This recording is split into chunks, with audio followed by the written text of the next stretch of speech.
Dalam operasi pekat yang digelar Polresta Denpasar, Satuan Narkoba meringkus 6 orang pengedar dan pengguna narkoba jenis sabu-sabu. Selain mengamankan ke-6 tersangka, petugas juga menyita barang bukti sabu-sabu senilai ratusan juta.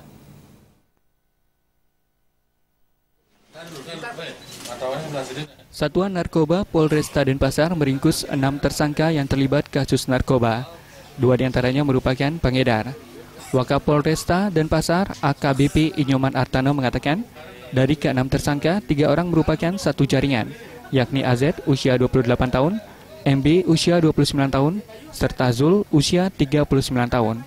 Selain mengamankan jaringan tersebut, petugas juga meringkus 3 orang, yakni JA, SH, dan ZA, di tempat yang berbeda saat mengkonsumsi sabu-sabu.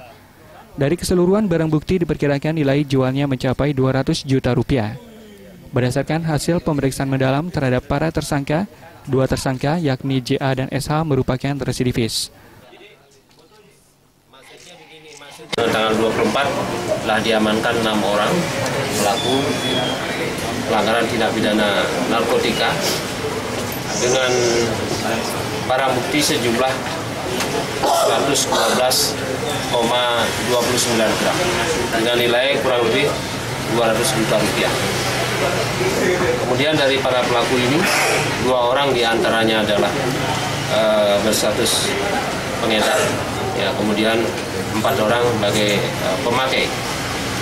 TKP, ya, tempat kejadian di mana tindak pidana terjadi atau ditemukan di rumah pribadi 1, kemudian di kos-kosan 2, di jalan umum ini ada 2, dan di pertokoan 1.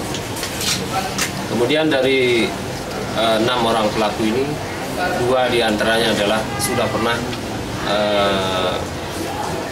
diproses pelanggaran tindak pidana narkotika sebelumnya. Ya. Untuk mempertanggungjawabkan perbuatannya, kini ke-6 tersangka mendekam di balik terali besi. Sementara barang bukti berupa 112 gram lebih sabu masih diamankan petugas. Kadek Suwantara dan Putu Ratna, Bali.